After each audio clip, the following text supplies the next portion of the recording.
Welcome back to another video. Today I'm just going to do a quick update of where we are at and what needs to be done within the next couple weeks to month, we'll say. And let's start with actually the meeting we had on Friday. That was a kind of like a referral from a guy that just randomly met us at Stone Creek after one of our investor talks. And the guy we were talking to in the meeting is basically the brain behind AutoTrader and how their back end works, which is kind of crazy.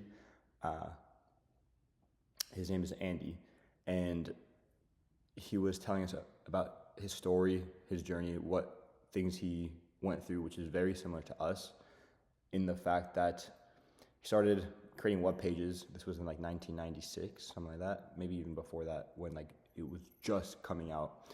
So like he started creating web pages, which we began by creating websites, SEO, web development, not web development, but yeah, web development, and like social media. So it's like a weird parallel.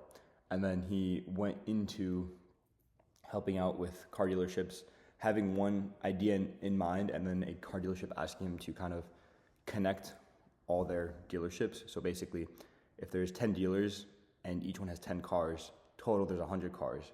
So if you connect them, every single dealer now has 100 cars versus before, every dealer only had 10 cars. Like if there were two dealers like 3 blocks away and you wanted to buy a car, you went to this dealer and the car you're looking for is in this dealer wouldn't know. So you wouldn't be able to find that car. So then he basically changed the game. So it like now all dealerships can show the cars in every single dealership around them, and even I think nationwide now. But he's explaining a little bit about that, about a bunch of steps he took, what he think he did right, and what something like we asked a lot of questions, basically. And that kind of led us to realize we're trying to do too much right now, and it's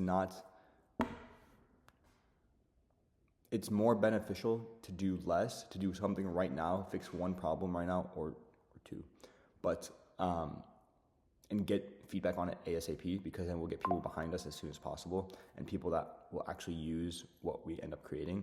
So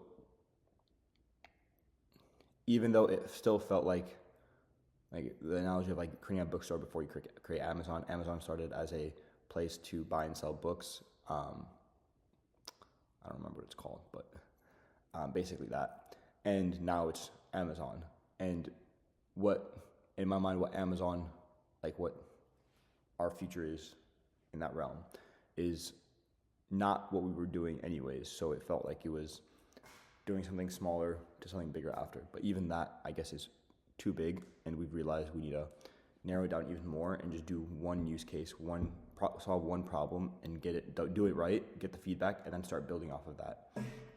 And then a lot of times we'll find out new things or things that we don't need, and kind of trim the fat and build out the bulk of it.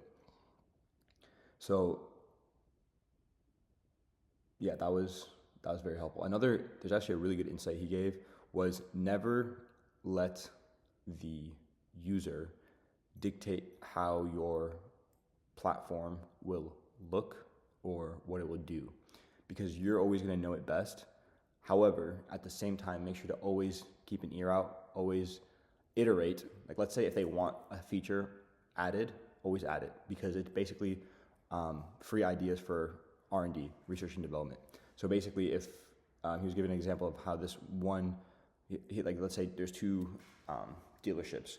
One of them wanted this idea, cool, they had it, nobody else really cared about it. There's another place that they want an idea, and then every single other place, every single other dealership wanted that, like that other implementation, which provided more value. So it's kind of like a free resource to test out new features and see what sticks and see what just works for one person. And then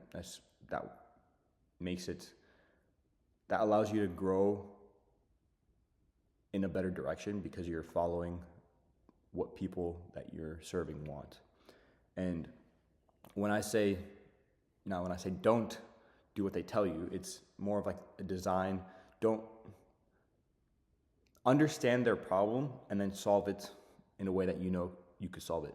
So if they're trying to tell you how to fix the problem, that is different than them saying what their problem is and asking you to fix it.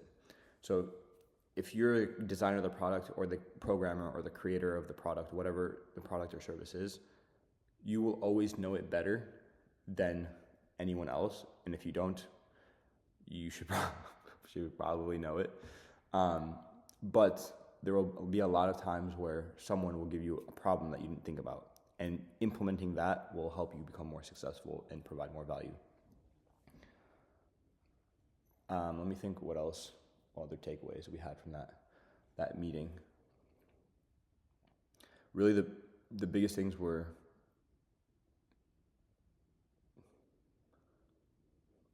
this one. So he ended up selling his company in 2007, right before 2008. And they basically took them in, and then AutoTrader grew. And let's just say some shit happened. So with that, believing in what you can do versus how much money you can get is a big thing. Now, this is something Jack and I disagree about, but I think it's because where we're at right now. I believe that if and when we get to a point where we may have someone considering to buy what we're creating, there won't be the restriction of, this is like basically gonna make us, like we're actually gonna have money in our pockets. Like right now we're broke, so like obviously whatever figure sounds good. But once we have something we can live off and really cover our needs and necessities and wants,